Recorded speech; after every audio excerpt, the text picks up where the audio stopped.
The Super Bowl is just days away, and we're taking a look at what the economics tell us to expect when the Chiefs and the Eagles hit the field. Michael Swanson, Wells Fargo Agri-Food Institute's chief agricultural economist, joins me now. And you took a look at food prices and found that it is roughly flat from a year ago, but that doesn't tell the whole story. So what foods are more expensive than in 2024?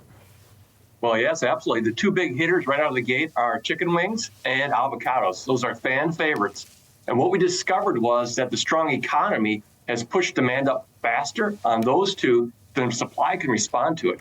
So we're seeing kind of a really bump from those two, but they're fan favorites. I don't think anybody can step away from them for this buffet. And so what foods are, on the other side, less expensive than they were a year ago? Well, we're seeing some of the competition, for example, around frozen pizzas, always a fan favorite, easy to put it in there. And then shrimp's down. Most of the shrimp in the United States comes from overseas, India, Vietnam, Thailand, some of those areas. And they're a little bit overstocked and they have to move it. And so shrimp's down. So maybe some ceviche, maybe some shrimp tacos. Those are always winners as well. Wow, okay. How are GLP-1 drugs actually impacting how people snack while watching the game? You know, that tidal wave is just starting. You know, we expect people to be healthier eaters as they start to take the GLP-1s. And good news for them. Some of the vegetables are down, broccoli, cauliflower, things like that. Put them on the tray. You might find some people snacking them more this year than last year. And so there was record high viewership for the game last year.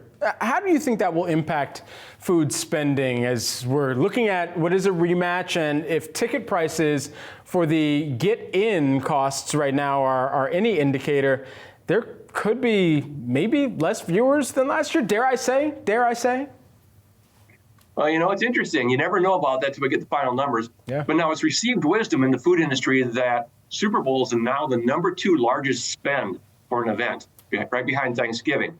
So we really see a lot of people really don't care too much about the final score, really appreciate the company and the food that's out there on the table. No, that's a great point. It's the company you keep in a game like this. Okay, so, you know, as we're thinking about where these viewership trends have kind of moved year over year, is this expected to just continue to retain the title of the kind of chief gathering, sports gathering event? And how does that flow through to the food sales going forward in the future? You know, it's a good question. You know, trees don't grow to the sky is the old saying, right? There's a limit to everything. And the NFL has been just a masterclass in getting attention, you know, social media and all that. But it can't keep growing the same way because pretty much have perfect penetration. So, I think that the food spending will kind of follow along with that. You know, it's the two kind of go hand in hand. So I would expect to see that food spending growth around the Super Bowl, kind of slower growth on a go-forward basis. It's been amazing, but you can't go to the sky. All right, it's really interesting. We've been having a lot of food talk over the course of this week, and we will see both in stadium how much people are spending on food, and for a lot of those who are not in New Orleans, how we will be spending to entertain friends and family. Michael, thanks so much for taking the time. Absolutely. Have a great week. Certainly.